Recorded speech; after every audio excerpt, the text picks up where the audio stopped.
오키노 TV 영상은 특정 단어나 상세한 설명은 하고 있지 않습니다. 영상 시청 전에 커뮤니티에서 글을 확인하신다면 훨씬 도움이 되실 거라 생각됩니다. 오늘은 새로운 사건을 해볼까 하며 사건들을 찾아보던 중 운명처럼 한 사건이 눈에 들어왔습니다. 이 사건은 제가 유튜브를 시작할 초창기에 다루었던 사건으로 굉장히 흥미로웠던 사건 중에 하나입니다.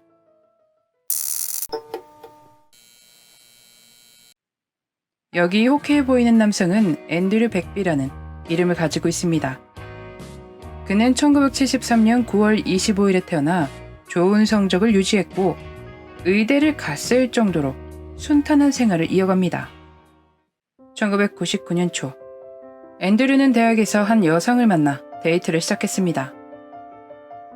셜리 터너라는 여성과 데이트를 하게 되는데 서로를 알아가면 갈수록 그는 생각과는 다르다는 생각이 들기 시작했습니다. 뭔가 셜리는 나랑은 잘 안 맞는 것 같아. 생각했던 거랑은 좀 다르네. 앤드류는 셜리가 노골적으로 빨간맛 대화와 행동을 하는 경우가 많았다고 하소연을 했습니다. 그렇게 조금은 불만스러운 관계를 이어가던 중 2000년 학교를 졸업하고 그는 뉴욕으로 이주를 합니다. 그곳에서 외과 레지던트로 일하기로 되어 있었거든요. 셜리는 아이오와로 이사를 했습니다. 셜리가 앤드류를 찾아 뉴욕에 가거나 앤드류가 아이오와로 한 차례 여행을 가며 장거리 연애를 시작합니다. 연애 말고도 난간이 있었으니 앤드류는 외과 레지던트를 하던 중 그것이 자신과는 맞지 않다고 느낀 그는 펜실베니아로 이동해 작은 진료소에서 레지던트를 진행하게 됩니다. 앤드류는 직장을 옮기고 굉장히 만족스러워했습니다. 그가 만족스러운 삶을 살고 있을 때 셜리는 10월부터 도구 수업을 받기 시작했습니다. 모르겠습니다. 아마 요맘때쯤부터 두 사람의 사이가 소원해졌던 것 같다고 생각됩니다. 셜리는 앤드류에게 많은 전화를 쉬지 않고 하는 모습을 보였습니다. 이상 행동이죠. 그녀는 수업이 끝나고 며칠 후 앤드류를 찾아가 만납니다. 새 여자가 생긴 거야? 셜리는 앤드류의 새로운 여자친구에 대한 이야기에 대해 논쟁을 벌였고 이 일로 두 사람은 2001년 11월 3일 관계가 끝이 났습니다. 그런데 새로운 여자친구에 대한 것은 어디에서도 없는 걸 보면 이건 셜리 터너의 오해가 아니었을까 생각됩니다.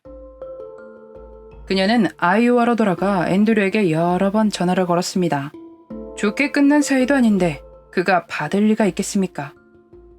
전화를 받지 않자 셜리는 16시간 차를 몰아 그의 집으로 향했습니다. 앤드류의 집 앞에 찾아간 셜리는 여러 가지를 따져 물었습니다. 왜 전화 안 받았냐 등등 그런 이야기들이었겠죠. 셜리 진정하고 우리 이따가 다시 만나서 이야기하자. 앤드류는 출근을 해야 하니 그녀를 달랜 뒤 일을 끝내고 돌아와 다시 이야기하자고 약속을 했습니다. 직장에 출근한 앤드류는 불안해 보였습니다. 그는 친구에게 아침에 있었던 일에 대해 털어놓았고 친구는 느낌이 심상치 않아 그녀를 혼자 만나지 말라며 말립니다. 아니야, 괜찮을 거야. 셜리 만나고 너한테 찾아갈게. 앤드류는 그녀와의 만남이 끝이 나면 친구를 찾아가겠다고 그를 다독였습니다. 하지만 앤드류는 친구를 방문하지 않았습니다. 2001년 11월 6일 주차장에서 그가 발견됩니다. 수사를 진행하는 펜실베니아 경찰은 바로 셜리에게 연락을 취합니다. 저요? 11월 5일에 아파서 하루 종일 침대에 누워 있었어요. 앤드류의 집 전화를 사용한 흔적과 그의 컴퓨터를 이용하여 자신의 개인 계좌에 접속한 것 등의 증거가 있음에도 셜리는 오리발을 내밉니다. 경찰이 체포영장을 발부받는 동안 셜리는 캐나다로 도망을 쳤습니다. 그렇게 수개월을 인도에 대한 문제로 시간을 어영부영 보내는데 다시 한번 깜짝 놀랄 소식이 전해집니다. 셜리가 앤드류의 아이를 임신했다고 발표를 한 것입니다. 그녀는 아이의 이름을 제커리 앤드류 터너라고 지었고 2002년 무사히 출산을 합니다. 그 소식에 앤드류의 부모님들은 양육권을 얻기 위해 2002년 뉴펀들랜드로 이주했습니다.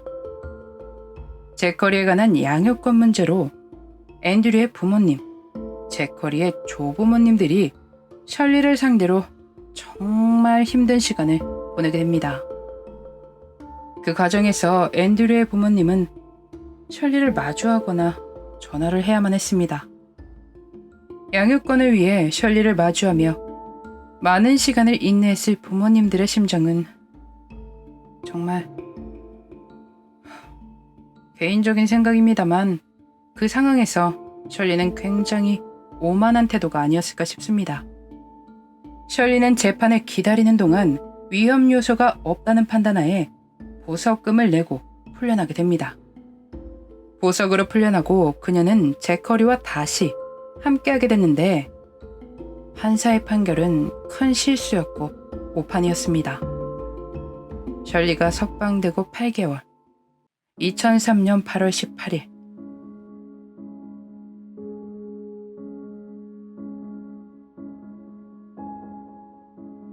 충분히 일어나지 않았을 상황이었습니다.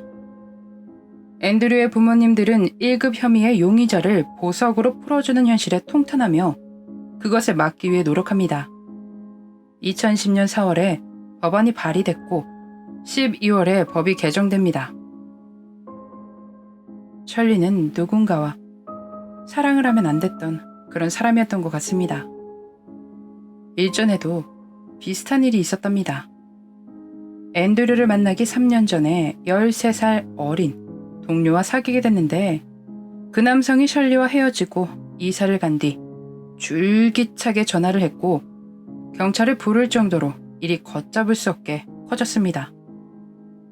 1999년 4월 7일에 그의 집 앞에 쓰러진 상태로 발견됐는데 그녀는 검은색 드레스와 빨간 장미꽃다발 그리고 편지를 가지고 있었습니다. 셜리는 병원으로 이송됐고 건강을 되찾게 됩니다.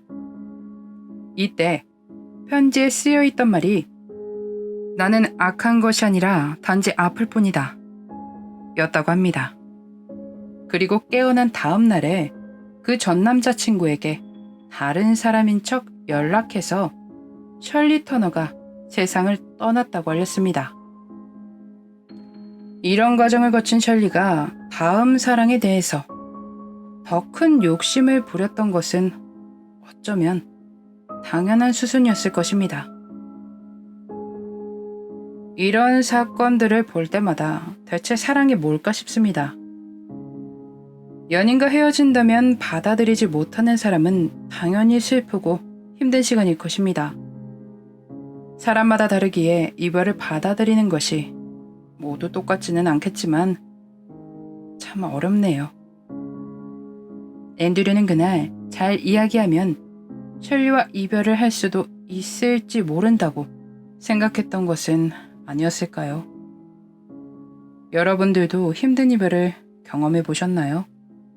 저는 정말 바쁘게 보냈던 것 같습니다. 여러분들은 어떻게 보내셨나요? 힘든 시간을 지나쳐 더더욱 행복하시고 건강하게 지내고 계실 거라 믿습니다. 지금 이별을 견뎌내고 계신 분들은 곧 밥이 맛있어지는 날이 오실 거라고 생각됩니다. 제커리와 아빠 앤드류가 만나 편하게 쉬고 있길 바라봅니다.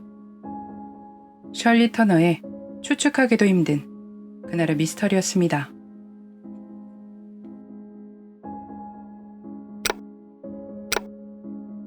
마지막까지 시청해주셔서 감사합니다. 좋아요와 구독은 저에게 큰 힘을 줍니다. 오늘 하루도 수고하셨습니다. 좋은 밤 보내세요.